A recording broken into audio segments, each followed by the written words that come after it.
Yeah, so I guess the trivia question really wouldn't work unless it's have some kind of feedback, really. Or I guess we could just give the answer tomorrow.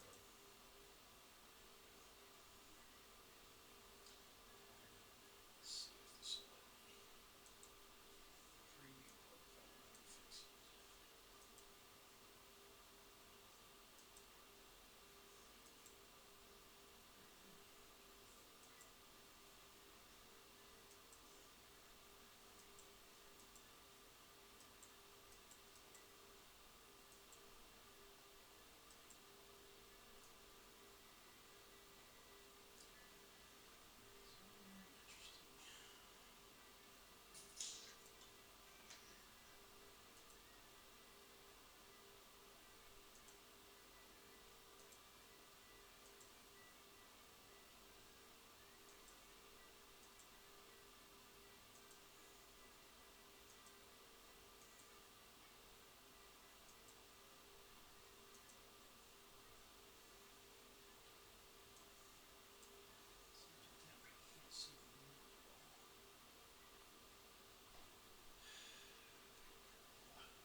I said caramba.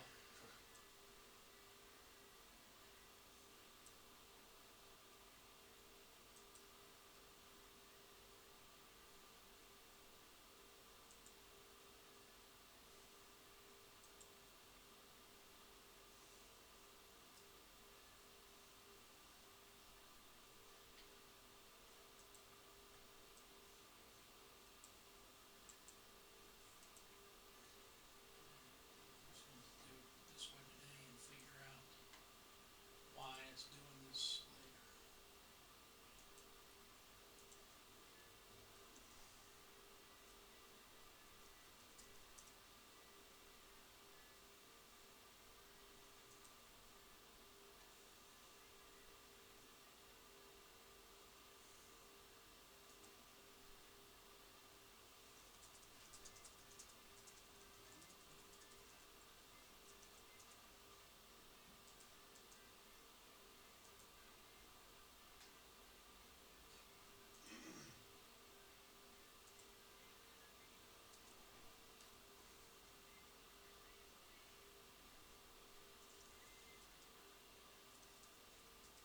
So Facebook can't share a live stream of YouTube?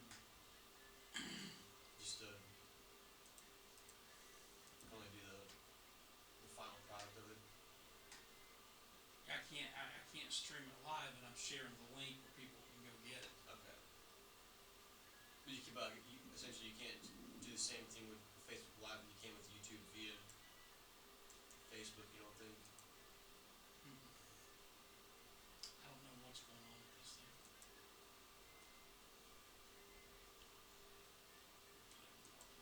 We'll start. We'll wait. We'll start. It's fine.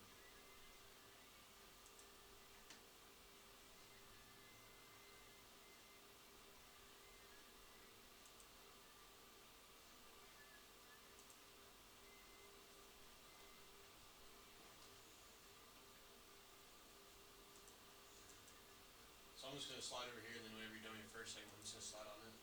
Slide on in.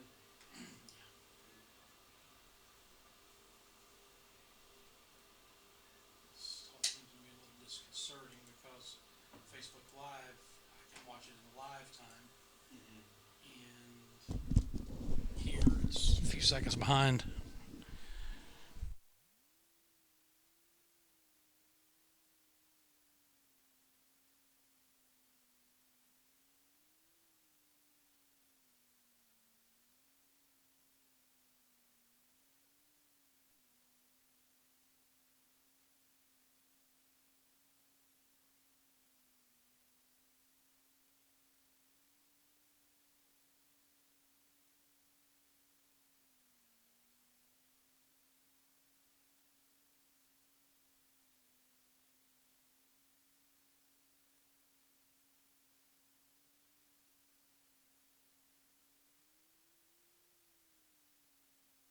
Broadcasted live.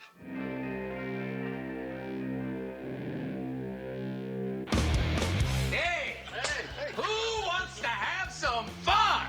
There are balls coming from all over the place. Left field, center field, right field.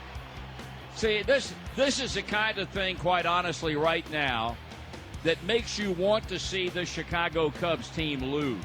Now, are you just saying you want to have fun, or do you really want to have fun? It'll be fun. Will the next person that sees anybody throw anything onto this field, point them out, and get them out of here? You don't live in Cleveland. You live in Cincinnati. You talking to me? You talking to me?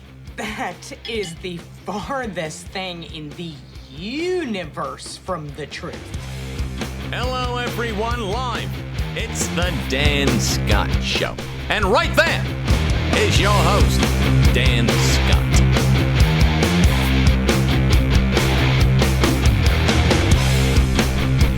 All right, well, good morning, everybody, and welcome a little belatedly, but welcome nonetheless to today's edition of the program. I am your host, Dan Scott. Good to be back with you after being gone a little more than a week, and I've got a good show lined up for you today. Going to have to kind of scrunch it into 53 minutes instead of the full hour, but we'll get it done. Really good to be back on just a gorgeous day here in the upstate. As many of you know, I was in Canada all last week, in Calgary, in the western part of Canada, on a mission trip with our church. And we got there at the hottest time of the year. It was upper 80s, low 90s the entire week we were there. But one thing about Calgary, that part of the country of Canada, zero humidity. And so the old dry heat came into play. So you get back into the States, and it's like walking into a sweatshop. So it actually took a little getting used to after being out of the country for a week. But we had a fantastic time. The city of Calgary is beautiful. I don't know if any of you have ever been there or not. And we were there the week of the Stampede starting. If you follow the Canadian Football League at all, or even if you don't, you probably know that their CFL team is called the Calgary Stampeders. Well, the reason they're called the Stampeders is because of this week-long festival called the Stampede, which is a huge rodeo that comes in. We arrived on Sunday. It was Saturday night / Sunday morning, July 1st / 2nd. We left on the 8th. On the 7th is when the Stampede started. It started with a big parade downtown, and then a big to-do at night, and then the rodeo was to start the next day and go for the entire week. In fact, still may be going on now. So we got to see a little bit of the flavor of that, especially at the airport on Saturday when we were leaving. Every airport employee was wearing a cowboy hat, which we were told would be the case as they get into the spirit of the Stampede. But it is a gorgeous place, maybe the single cleanest city I've ever seen. Big city, major city. It's unbelievable how clean Calgary was. And what they're doing up there is very interesting. Just to give you a little bit of a background, won't belabor it too long, but inside the city limits of Calgary, which is obviously huge and very expansive, they've started building these individual communities. And when you think community here, perhaps you're thinking maybe a subdivision or something along those lines. Well, their communities are going to end up being, or already are, 40 to 50,000 people. The one we were in, Mahogany, is almost about 3/4 of the way built. When they get it done, it'll be 40 to 50,000 people. Each of these communities have their own school. Many of them have their own hospital. They all have their own little shopping plaza. It's a very self-contained, self-sustained community. It's a very unique and intriguing idea, really. I mean, you go into any big city and you get into the suburbs, and you'll see kind of the same thing, but the intentionality of it in Calgary, I think, is what kind of sets it apart. it's very interesting. And as I said, just a beautiful place. On Friday, our one day that we got to act as tourists, we went to a resort area in the city of Banff. The downtown area is very much like Gatlinburg without the attractions, no Ripley's or anything like that. It's just a bunch of shops and restaurants. But then the lake areas, Lake Louise, Lake Minnewanka, are two of the three lakes that we visited. Just absolutely gorgeous, set in the Canadian Rockies.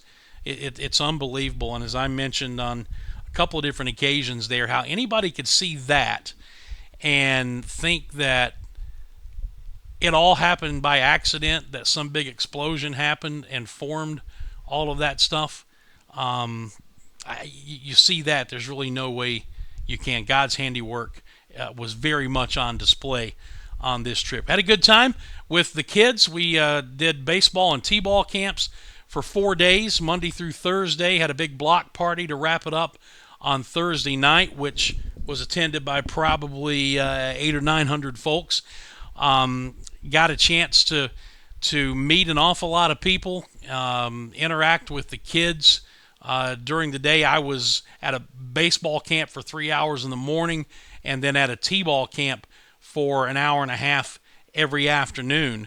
And getting up close and personal with kids that age, 8 and 9 years old, basically in the mornings, and then 3 and 4 and 5-year-olds in the afternoon. They were hilarious. They really were. You know, we talked before going up there, it's going to be like herding cats, and it really was. But had a fantastic time. The only downside for me personally is somehow, some way, apparently I've torn some kind of tendon in my knee, and I'd like to be able to tell you that I did it, making some kind of spectacular backhanded play in the hole, and I planted my knee and it buckled on me, but I still made the throw, or I was legging out a base hit somewhere trying to stretch a single into a double. Bottom line is I don't know how I hurt it. There was no snap, no moment where I planted and it went the other way. I just know that it hurts. It hurts really bad. Went to the doctor yesterday. He thinks I've torn something. And here's our medical system at work, right? In order to get an MRI that my insurance company will pay for, I have to go see, on referral from my doctor, go see the orthopedic doctor, right? The orthopedist. I can't get an appointment until August 1st. 3 weeks. 3 weeks I've got to wait with this dangling tendon in my knee and walking with a limp that make Festus jealous on Gunsmoke. I mean, it's just ridiculous. But you got to do what you got to do, and we're going to press on. One good thing about doing the show, I can do it sitting down. So that's kind of what we were up against last week. If you go to the Facebook page, my personal page, and go to the photo section and check out the albums, there are just a whole bunch of pictures in the album, the Canada Mission Trip 2017. You'll see some of those photos from the tourist area up at Banff and Lake Louise and those places. It's just phenomenal. You also see a bunch of photos with us working with the kids and other things. So it's a great time. Happy to be back, though. Apologize right at the beginning because as if you're tuned in now, you know that we're not actually doing the streaming through Facebook Live. We're having to circumvent and go through YouTube and share the link on Facebook and Twitter. For some reason, come back in this morning and the camera is not recognized by Facebook Live, but it was recognized by the other program I have called Cameleon that streams it directly to YouTube. So that's what we're having to do today, and hopefully we'll get the Facebook Live portion of it fixed tomorrow because for tomorrow, because that's obviously our main output. But we're dealing with what we have to deal with today, and maybe it's because we're unveiling some new stuff today.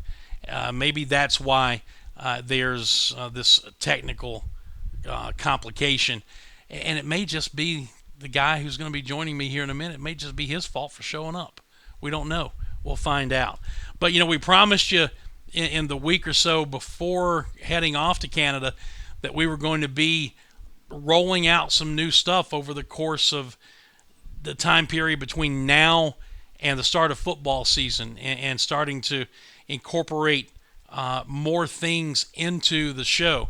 Well, we're going to start that today. Young man is starting with us, who is going to be a daily fixture on the show. He's not always going to be on camera, but he's going to have an on-camera role every day. As well, when we come back, we'll tell you a little bit more about what he's going to be doing, because he's going to be here with us. You are watching, I hope, and listening on the Campus FM to the Dan Scott Show here on today YouTube Live. We'll be back with more right after this, and we'll start rolling out some of our new segments for you when we come back. Don't go away. The show is always brought to you by our good friends at the Atlanta Bread Company. The Atlanta Bread Company wants to make your dining experience as convenient as possible, especially if you're ordering takeout. Go online to atlantabreadcompany.com, place your order there, and pay for it too. Then, when you get to the restaurant at Cherrydale Point, you breeze right by the cash registers and go straight to the pickup counter where your food will be waiting.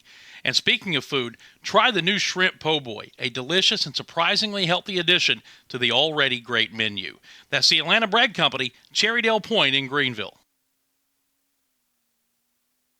Stuck in a state of falling behind? Struggling to keep up with your kids, finances, insurance? Then let State Farm agent Steve Borkland in Traveler's Rest help you simplify and get to a better state. Because with Steve handling your auto, home, and life insurance, you'll have more time for everything else. More money too, because adding State Farm policies could mean earning discounts worth up to 40%. That's money Steve can help you put towards a college savings plan. Call State Farm agent Steve Borkland today and get to a better state with State Farm.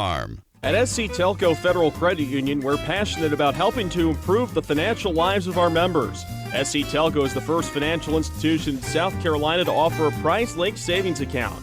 The Save to Win account allows members to save money, earn interest, and have the chance to win cash prizes. When you're in front of us, you're the only person that matters. Find a location near you at sctelco.com. SC Telco looks forward to serving you. SC Telco is federally insured by the National Credit Union Administration. Dan Scott here to tell you that I have found my breakfast place in the Traveler's Rest area, the Hungry Drover. Located at the intersection of Tigerville Road and Highway 290, the Hungry Drover features local eggs, raw milk, homemade breads, and of course their famous gigantic omelets. If it's lunch you crave, check out the barbecue, tomato pie, and the made-from-scratch desserts. And don't forget dinner on Friday nights. Find the full menu and operating hours at hungrydrover.com and like them on Facebook. For catering, call John at 864-901-5040 and enjoy the farm fresh eating experience in the heart of Traveler's Rest. That is the Hungry Drover. If you've been sidelined with an injury, sore joint, or back pain, the experts of Piedmont Orthopedic Associates can offer you both surgical and non-surgical care to get you moving again. Piedmont Orthopedic Associates' 15 surgeons and 2 spine physicians are all board certified and are committed to providing you with excellent orthopedic care. Visit us online at getmovingwithpoa.com.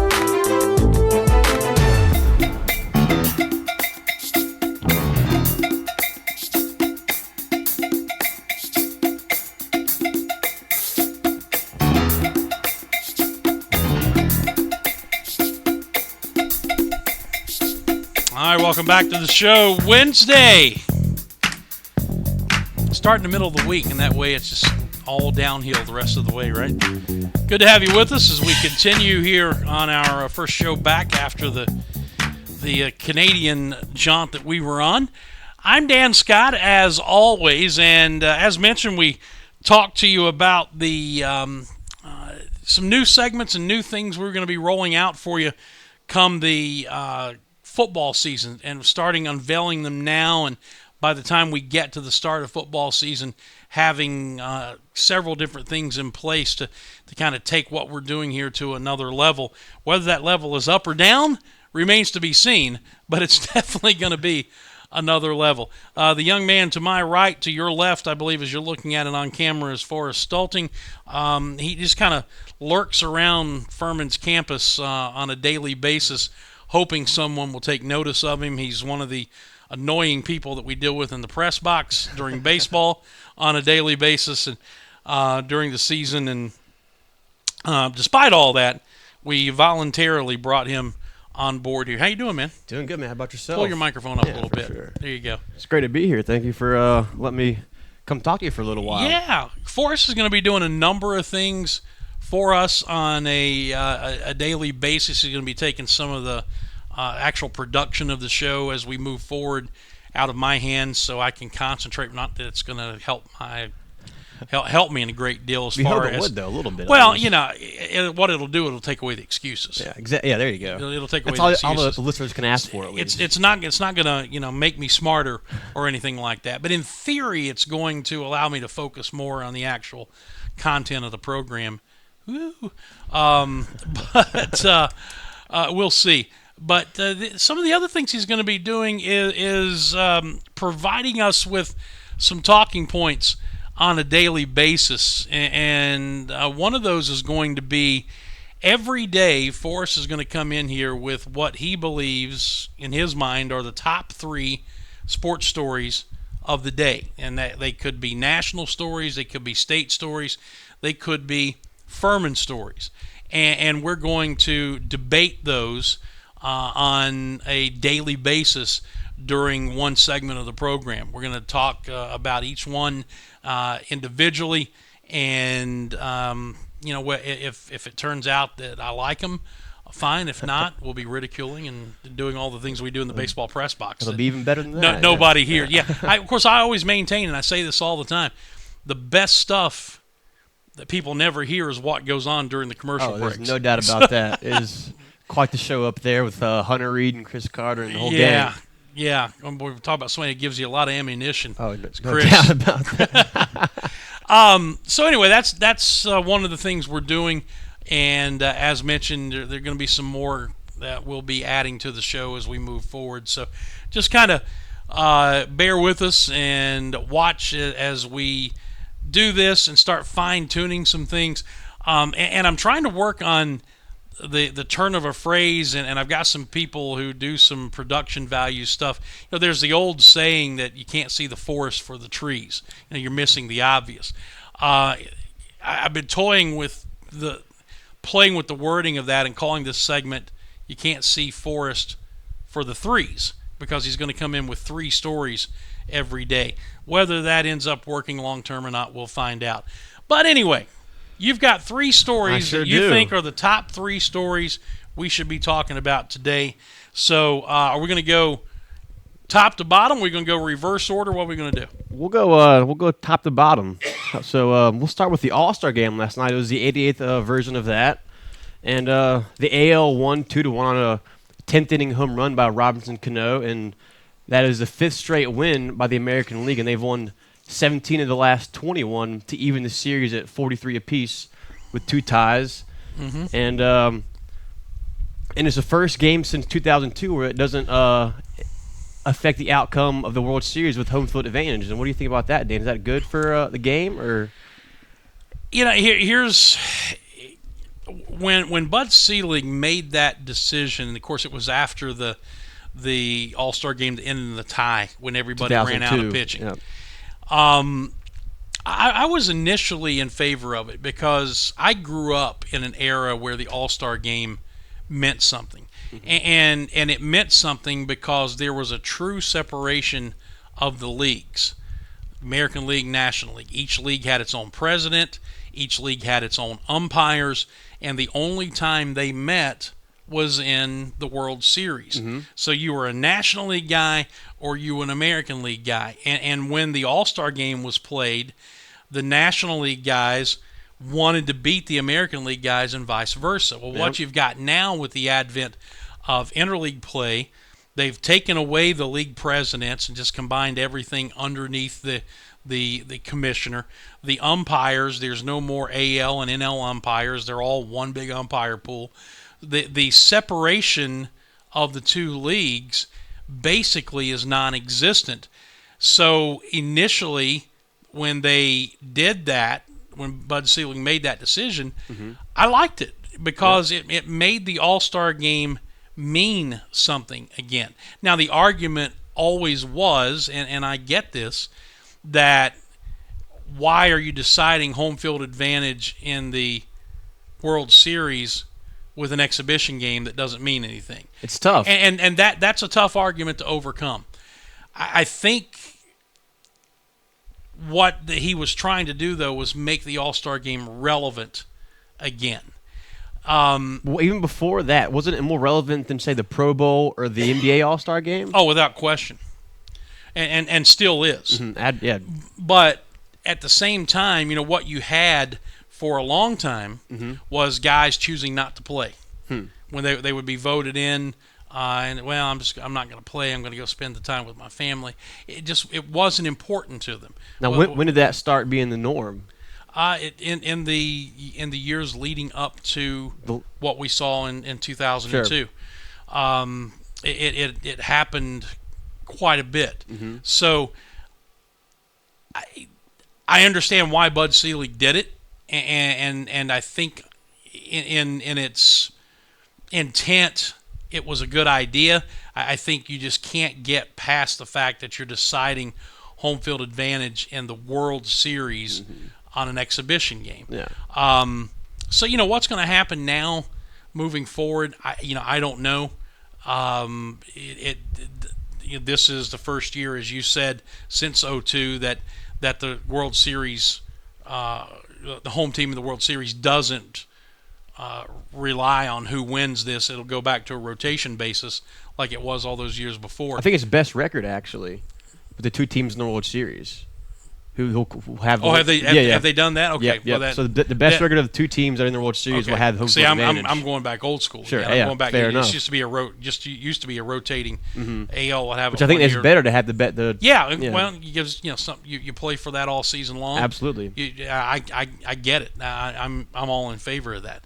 I just want this game to be relevant. And I think the relevance was lost, as I said, when the identities of the two leagues were taken away and everything was meshed into one. Can they make it a relevant game again? We'll see. I still think it's more relevant, as you said, than the Pro Bowl or the NBA All-Star game, but it's not what it used to be because I don't think the players today take the same pride in beating the other league because there's no clear separation of the leagues. I still think there's a little clear separation, even though there is an interleague game every day of the year because there's 15 and 15 in each league. But I still think there's a good amount of pride taken within each team that say, hey, we want to beat those guys. Because Max Scherzer, who started the game for the National League, he was grunting and moaning every pitch he threw last night in the first inning. So I think he really took pride in wanting to strike everybody out, I think. And well, and I'm not saying individual players don't, but I'm just saying on the the grand scale, I want to see what it's going to look like moving forward. Sure, fair enough. So, but I did think it was a great competitive game last night. Yeah, 2-1, good pitchers matchup. Yadier Molina hits an 8th inning home run to tie it at 1. Opposite field home run, nonetheless. Yeah, off of Irvin Santana. Yep. And then Robinson Cano hit the game winner in the 10th. Slider off of Wade Davis. Yeah. Pulled it to right field. And, in the winning team, they actually do get the players get $20,000, so that's a little bit of an incentive right there, if you will. What's $20,000 to a guy making it's $20 million a year? It's still something, though, don't you think? It's pocket change, I guess. It's tip money. Yeah, it's tip money. I can't fathom those guys getting psyched over a $20,000 paycheck for winning the game. Now, there are guys who got significantly larger bonuses for making the All-Star team. Absolutely. I can see getting psyched over that. But, I think of all the guys making all the money that they're making now. A guy like Aaron Judge would be an exception because he's a rookie. He's making the rookie, the rookie minimum wage. Yeah. So $20,000 would mean a little more to him than it would to, say, a Joey Votto who's making $20 million a year. But still, even at that, what's the major league minimum now? Like $560,000 or something like that. Yeah, around that. Yep. So, $20,000 might make a couple of mortgage payments. Fair enough. But it was a competitive game. You looked it up, 3 hours and 16 minutes. Yep. And you even in a 2-1 game where you're making so many position changes and pitching changes, you can see where it would go that long. So. And another thing that was interesting about the game is that they actually interviewed the leadoff hitters, Jose Altuve and who was the other one? Can't remember offhand, but they interviewed the leadoff hitters for each team in the first inning, and they also gave microphones to George Springer and Bryce Harper when they were in the outfield for an inning and talked to them during the game. And then it's kind of like reminiscent of the basketball where they interview the head coaches during a timeout, and so I guess that kind of brought a different aspect to it as well. It's a little more on-field experience for the fan. I don't mind that in an all-star game. I got to tell you, I am not a big fan. No, I'm right there with you. Of the manager interviews or the coach interviews during the game. You don't get anything out of it. Essentially, it's a waste of time. I'm not a big fan of that. But in an all-star game, all right, I can see that. Yeah, fair enough. I can see that. All right, so did we blend stories 1 and 2 there? No, we're still story 2. Still on number 1. Oh yeah, we can go to story 2 if you'd like. Okay, what's story number 2? All right, so story number 2 is that so obviously this year the home run rate is through the roof. It's going to be the highest total in MLB history. And so my question to you, Dan, is the home run ruining baseball? No, I think the strikeout is ruining baseball. I'm right there with you. Yeah. And again, we'll take a look at Aaron Judge. Yep. I actually think that this is really a freakish stat that at the All-Star break, everybody talks about the home runs and the tape measure shots and everything. He's hitting 329. Oh, yeah. But he struck out 109 times. His strikeout rate from last year is down about 30%, though, compared. Yeah, well, and that's good. I'll be interested to see what happens in the second half of the season and see if he can maintain this pace. Again, I guess I'm a quote-unquote old-school guy to a certain degree. I believe that you got to put the ball in play. And as a Reds fan, for instance, one of the guys who was kind of the poster boy for this was Adam Dunn. Oh, yeah. And everybody talked about, Adam Dunn's on-base percentage is through the roof and the strikeouts don't matter and he's going to hit you the home runs and all this other stuff. And these are not the people who watch the team day in and day out. I mean, you think about this. This is a guy whose job was not to be a high on-base percentage guy. His job was to drive in runs. Absolutely. And middle-of-the-order guy. And Adam Dunn, and I love Adam Dunn, okay? I love him. But he went entire seasons without a sacrifice fly. How's that possible? Hitting in the middle of an order. You think with that kind of home run power, he would just run into one eventually? Yeah, exactly. I mean, but he did. He went entire seasons, and there were one season he struck out over 200 times, and multiple seasons he struck out 190 plus, and his average would be 245, 250, maybe 255, and he'd hit his 40 to 44 home runs, and he would barely sometimes drive in 100 runs. Sometimes he wouldn't get to 100, and I think to myself, if you just put the ball in play on half of those 200 strikeouts, you're going to rack up. How many more RBIs are you going to have? How many more ways are you going to help this team win games? Yeah, just getting run over from first to second or second to third. And look, simple like that. I'm all for anything that helps managers and general managers make decisions on players that's going to help your team win. I am not anti sabermetrics 100% anti. The analytics are definitely saying get the ball in the air. The analytics say that. I understand it, and you go back and there's a high emphasis on base percentage, and there are people who say the strikeouts don't matter. Well, I happen to believe that strikeouts do matter, and I happen to believe that not every person in your lineup has to be a 400-plus on-base percentage guy. And to me, Adam Dunn was the poster boy for that in Cincinnati. Yeah, his on-base percentage was, 420 or whatever. You can go and look it up year after year. But I would have gladly sacrificed 30, 40, even 50 points of the on-base percentage for half the strikeouts putting the ball in play with runners in scoring position and driving in more runs. Absolutely. I can promise you the Reds would have won a heck of a lot more games had he done that. And jumping from the past 10 years, the strikeout has risen 1.47 per game, which is the second highest behind, where is it? From 54 to 63, which it rose 1.67% or strikeouts per game. And I think that is the big determining factor. And also there's a stat called the 3 true outcomes with the home run, walk, and strikeout. Yeah.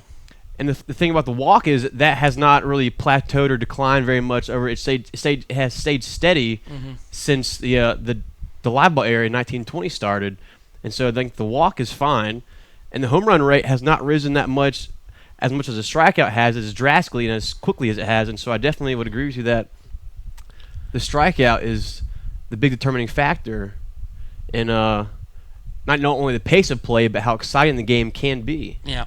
Here's Adam Dunn, okay? Okay. On base percentage from 2002, his first full year. And you have to think that on base percentage they start looking at it somewhere around the 335 to 340 mark as being good. Yep. All right. His on base percentage in 2002 was 400. Then 354, then 388, 387, 365, 386, 386, 373, 417, 398, 356. That's through 2010 when he was with Washington, and then the numbers started to take a pretty significant drop. Those are phenomenal on-base percentage numbers. No doubt about it. But listen to the strikeout numbers the same years, from 2002 to 2010. 170. 126, and he only played 116 games that year. Oh, man.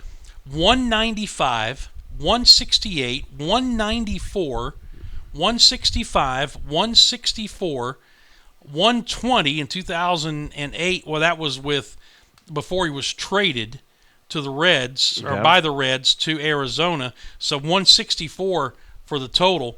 177, 199 in 2010, and then you go on 2011, 177, 222 strikeouts in 2012, and then 189 in 2013.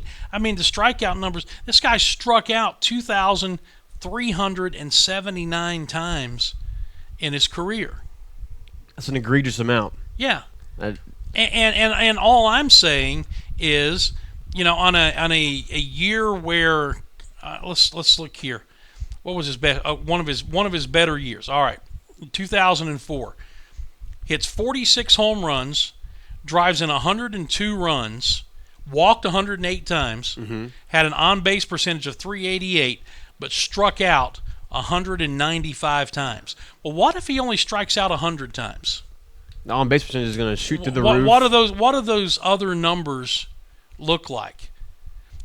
And here's a guy who in 5 consecutive years with the Reds hit 46, 40, 40, 40, and 40 home runs. You'll take that every day as a GM. But the most runs batted in he had was 106. In 1 year, he had 40 home runs and 92 RBIs. That's not enough runs batted in. That's a ton of solo home runs. Hitting in the middle of an order when your job is to drive in runs, that's not enough runs batted in. And the batting average, 234, 247. And, 1 year it was 266, 1 year it was 264. So, and again, I love Adam Dunn. Sure. But I think that his career numbers could have been a lot better. And the point that I make to anybody who brings this up, his job was not high on base percentage. His job was to drive in runs in that order. So, and I guess the next question would be is, what is the biggest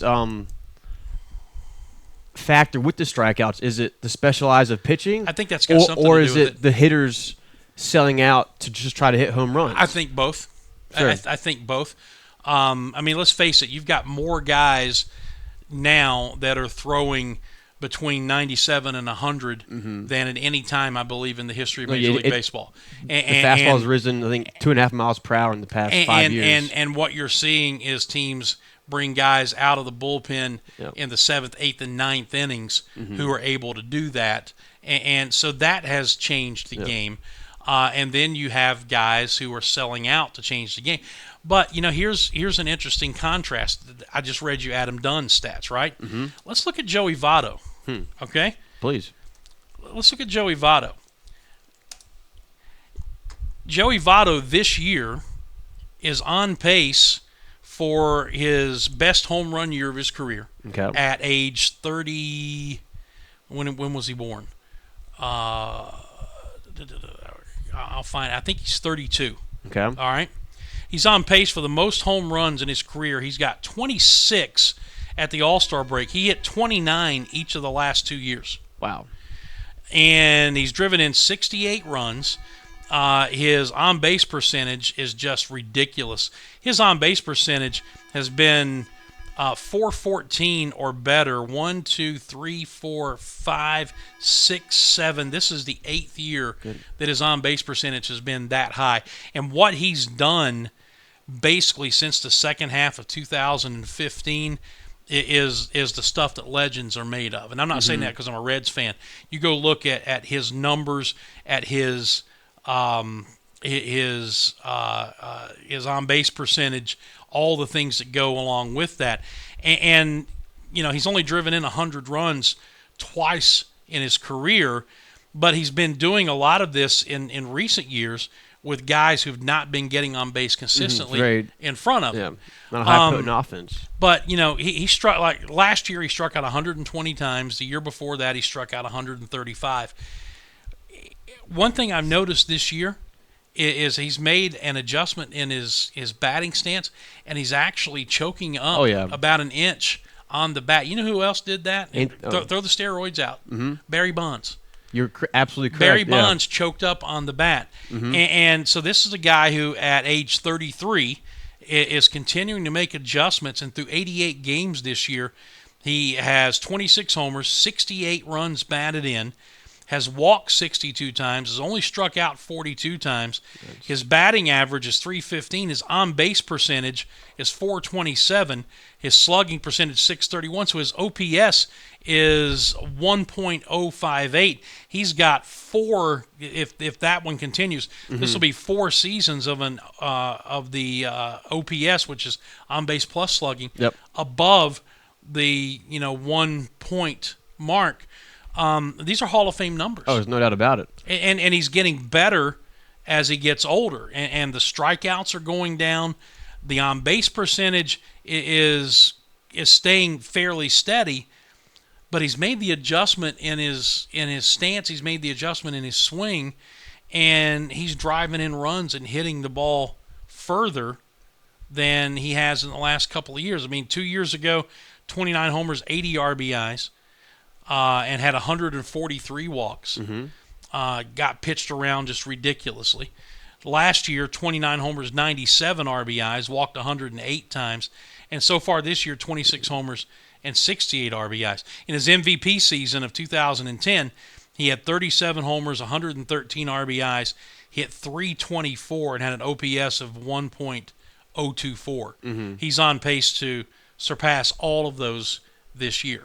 So this is a guy who fits old school numbers and new school numbers. Absolutely. This is a guy who fits all of the sabermetrics categories. Much, but he also gets on base, which is, if you go back to what Billy Beane preached in the early 2000s with the Oakland Athletics. And Billy Beane gets all this credit for sabermetrics and all the stuff that he did. And I've just always found it funny that, and again, I'm not discounting sabermetrics. Fair enough. Okay? Yeah. But I always found it funny that Billy Beane's success with that, and he became a quote-unquote baseball genius, also coincided when he had 3 guys in his rotation named Mark Mulder, Tim Hudson, and Barry Zito, who were at the top of their games. Barry Zito and Mark Mulder both won Cy Youngs, I believe. Yeah. So you can look pretty smart when those are the top 3 guys in your rotation. Absolutely. So go figure. And then another thing I would like to add too is that with the emphasis on the home run, it takes away from the stolen base and the hit and run, which I think is a drastically underrated part of the game, especially the hit and run, because it tells you who's able to handle the bat and put the ball in play. I believe all things are cyclical. Mm-hmm. I really do. Mm-hmm. We're in a cycle now where the home run is what everybody's shooting for, Mm-hmm. and all of these different numbers and all these different metrics come into play. Baseball will constantly reinvent itself. You're absolutely correct. And we'll get to a point, it may be 15, 20 years down the line, it may be sooner, we'll get to a point where small ball will come back into play. And what it will take, and what always happens with this, is one manager, one team say this is how we're going to play, and they're going to run somebody silly, mm-hmm. and people are going to pick up on that and say, oh, okay, now the tide is changing. That's the new trend. And what kills me, and I know we got to get to point number 3 here, and we may save that for after the break. That's fine. What kills me is these national baseball writers mm-hmm. who, anything that seems to be the new trend, they jump on it and trumpet it. Like Tom Verducci and how many curveballs have been thrown this year. He's written numerous stories about that and preached that. Yeah, but I'm talking about all the new sabermetric stuff Sure. and all these other things, and I actually saw one writer on Twitter actually make the statement that the RBI was a worthless stat. I've heard that too, and it's just Let me ask you a question. Yeah. All these guys get on base. Somebody's got to knock them in. Yep. The idea still is to score more runs than the other team, mm-hmm. and you can get guys on base all you want to, but if you don't get them in, Adam Dunn, it doesn't do you any good. So I laugh most of the time. I get upset sometimes, and that's when I have to shut Twitter off. Absolutely. When I see these guys who are basically front runners. Yep. The Buster Olneys of the world, and all of these, Hall of Fame card holders. Keith Law, who's written this whole book now that supposedly he knows how to play the game better than anybody. You know what? This game's been played for 150 years. Yeah, sure. The owners have tried to kill it for 150 years. It keeps rebuffing them. The game is going to be fine. Everything runs in cycles, and eventually this game will cycle back to where the small ball means something. Right now, we're in an era where the home run is the sexy thing, and it's the big stat thing, and the guys who are coming up into the league now and have been there for a while, I don't want to hit the ball on the ground. I want to get it in the air. Yeah. And doubles, triples, and homers. And strikeouts don't matter. Yeah. Well, if you really look inside the numbers, strikeouts do matter. No, I'm right there with you, and that's the nexus to the problem, if you ask me. Yeah. All right, let's take a break. We'll come back. Forrest's third question is going to come a little closer to home. We're going to talk about something here at Furman. This is the Dan Scott Show, and we will return on this Wednesday edition right after this. Don't go away. Dan Scott here to tell you that I have found my breakfast place in the Travelers Rest area, the Hungry Drover. Located at the intersection of Tigerville Road and Highway 290, the Hungry Drover features local eggs, raw milk, homemade breads, and of course their famous gigantic omelets. If it's lunch you crave, check out the barbecue, tomato pie, and the made-from-scratch desserts. And don't forget dinner on Friday nights. Find the full menu and operating hours at hungrydrover.com and like them on Facebook. For catering, call John at 864-901-5040 and enjoy the farm fresh eating experience in the heart of Travelers Rest. That is the Hungry Drover. If you've been sidelined with an injury, sore joint, or back pain, the experts of Piedmont Orthopedic Associates can offer you both surgical and non-surgical care to get you moving again. Piedmont Orthopedic Associates' 15 surgeons and 2 spine physicians are all board certified and are committed to providing you with excellent orthopedic care. Visit us online at getmovingwithpoa.com.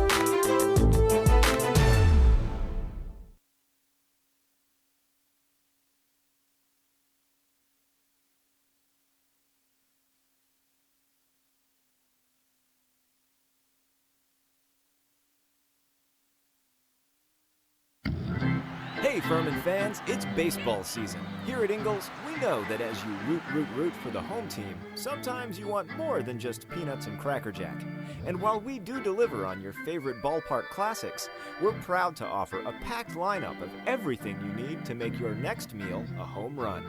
Ingalls, a proud sponsor of Furman Baseball and the official grocery store of Furman Athletics. Go Dins!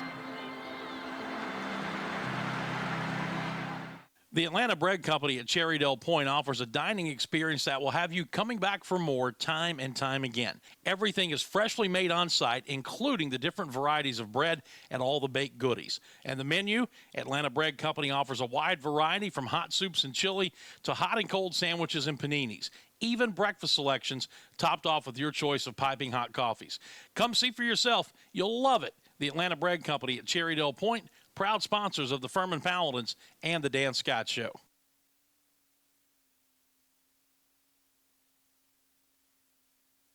Let me tell you something, Cowboy. This rookie can really bring the heat. He's smoky and spicy with a Chipotle style all his own. It's a new Montgomery Inn Chipotle barbecue sauce. Make it a part of your home team. Available now at your neighborhood grocer or online at CincyFavorites.com.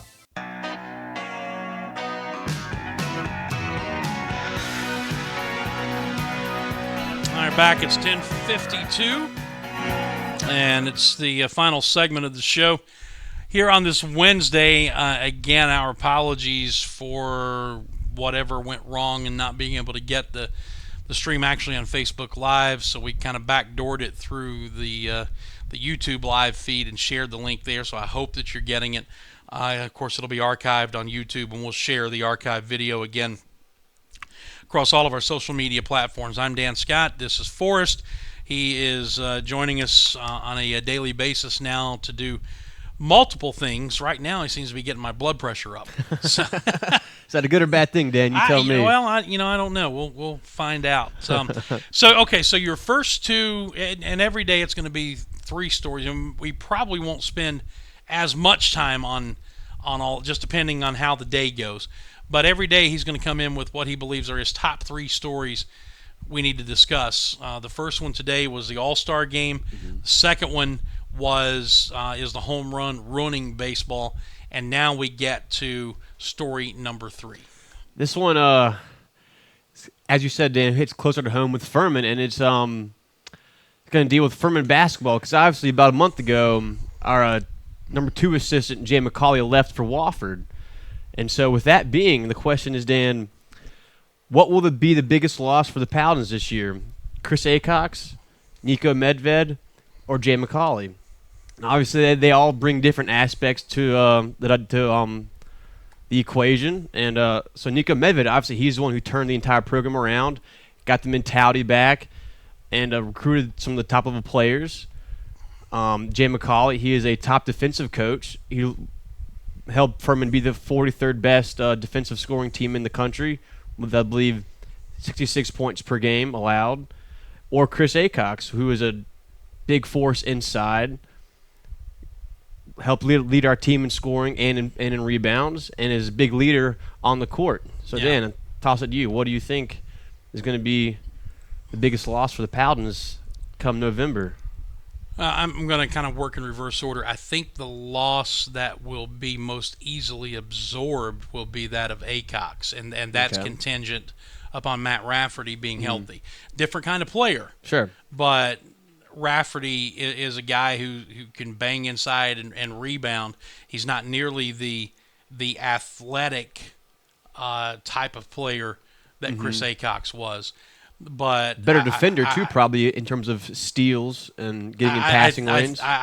If anybody watched Matt Rafferty play as a freshman, he had the best hands on the team. He was second on the team in scoring, second in assists, and I think second in blocked shots as a freshman. And of course, last year had the late start because of the back injury. Played a few games, was just starting to look like Matt Rafferty again. And then re-injured the back. So if he's healthy, and I saw him just the other, got a mohawk haircut now. Does he really? Yeah, he does. I saw him on campus the summer look before I left for Canada, and he looks good, and he says he feels fine. So it's great news. All things considered, I think I think that loss will be best absorbed. Okay. Chris was a phenomenal player and got better each and every year he was here. But you're going to have 4 starters back plus a healthy Matt Rafferty, who was a starter as a freshman. I think you absorb that loss a little better. Now the question becomes, what's a bigger loss, your head coach? And I think for most people that's the obvious answer. Absolutely. Or this late in the game losing, in effect, your top assistant now. And half your staff from last year. And Jay McCauley. I think because of the timing of it, you could make the argument that losing Jay in the short term is going to be a bigger loss. Well, player all depends on who Richie brings in to fill his shoes and how different his system is from McCauley. And of course, you play the same game at the head coaching spot.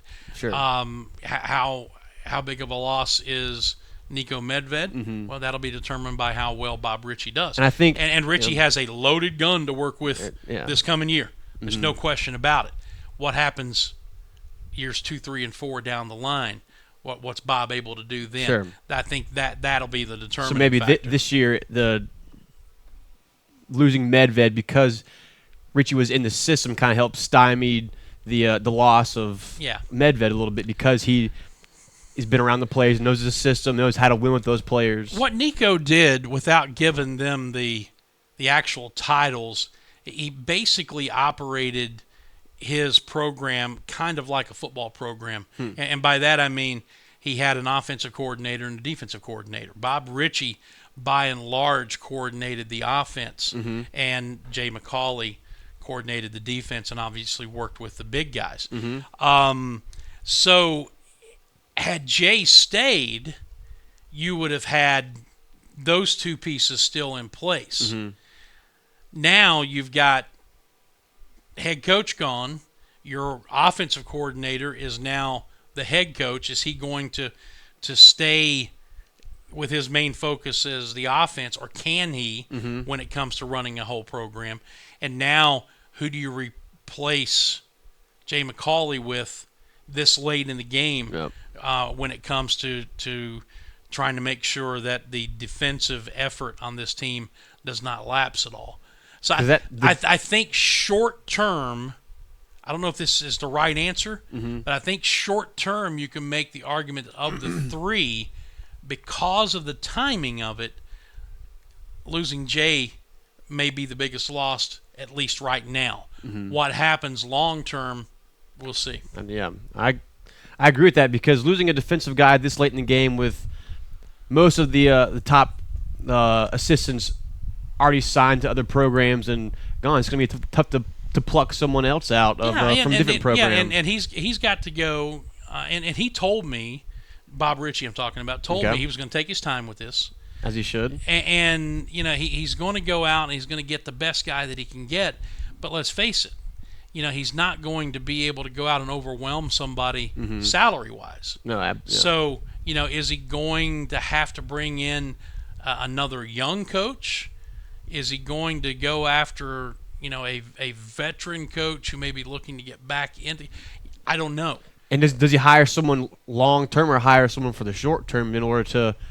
Because maybe he hires someone from just this year and then gets someone else kind of so he has better idea of who he can get. I think, and I think this is why he's taking his time, even under the circumstances, because you don't want to hire somebody and say, well, this is just going to be temporary, and then have to go back and do it again the next year. Even though he might have better options the next year. There's too much continuity that has to be developed, recruiting relationships that have to be developed. So whoever he brings in, my estimation, okay, you take that for what it's worth, but whoever he brings in is going to have to be a guy who is going to be a part of the program moving forward because of the nature of year-round recruiting and the nature of Division I sports behemoth right now. Yeah. So, that's a very interesting. It's a very interesting question. So again, I think the Acox loss is the one that's the most easily absorbed. Mm-hmm. You've had time to absorb the loss of your head coach now. Absolutely. And again, I think with everything that's coming back for Furman, Bob's going to have an excellent first year. What happens beyond that's going to be the big question with him.